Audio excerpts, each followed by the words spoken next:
God created the world. He made the mountains and the seas, he made the animals and the plants. But his most special creation was Adam. God fashioned Adam from clay. This showed that Adam was connected to the earth. God breathed life into Adam. This breath was special, it gave Adam a soul. Adam was the first human. He was unique. God put Adam in a beautiful garden. It was called the Garden of Eden. Adam was alone, so God created animals for him, but none of the animals were like Adam. Before God created Adam, he created angels. Angels were made of light. They were messengers of God. The angels watched as God created Adam. They were curious about this new being. God told the angels about his plans for Adam. He said that Adam would be his representative on earth. The angels were worried. They knew that humans could be destructive. They asked God why he would create a being that might cause trouble. God reassured the angels. He said that he had a plan for humanity.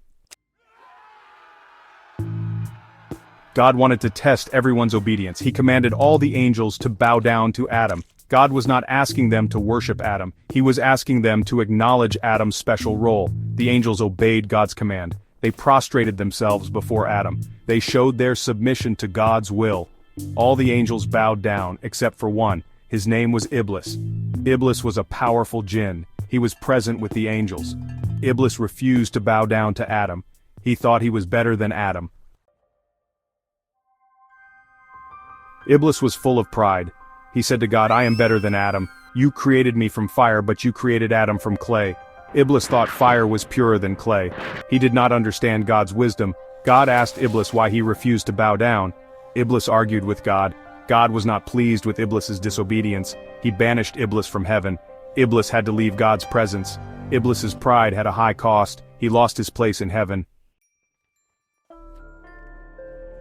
Section 5. The Fall from Grace. Iblis had been close to God, but his arrogance led to his downfall. Iblis's refusal to bow down was a grave sin. He disobeyed a direct command from God. This act of defiance had consequences. God punished Iblis for his disobedience. Iblis was cast out of heaven.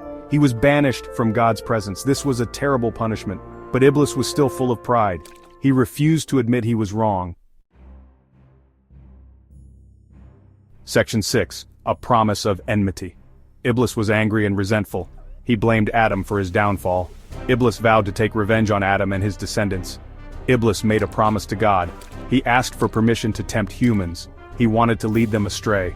God granted Iblis's request. He allowed Iblis to tempt humans, but God warned Iblis. He said that those who followed Iblis would face his wrath. God also promised to guide those who sought his forgiveness.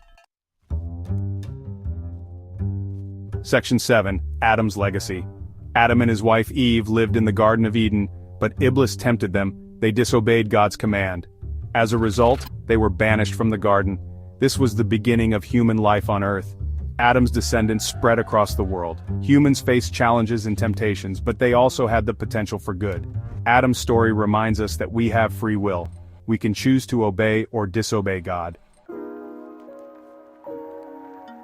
Section 8. Lessons in Obedience. The story of Adam and Iblis teaches us about obedience. God created Adam and gave him a special status. God asked the angels to bow down to Adam. This was a test of their obedience.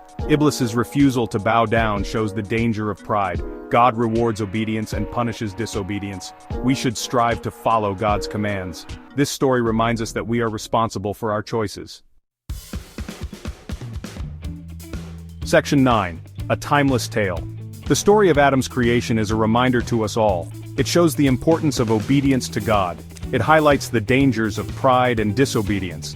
Iblis's refusal to bow serves as a warning. This story teaches us about our place in the world. We have a responsibility to use our free will wisely. The choices we make have consequences. This tale remains relevant for people of all faiths.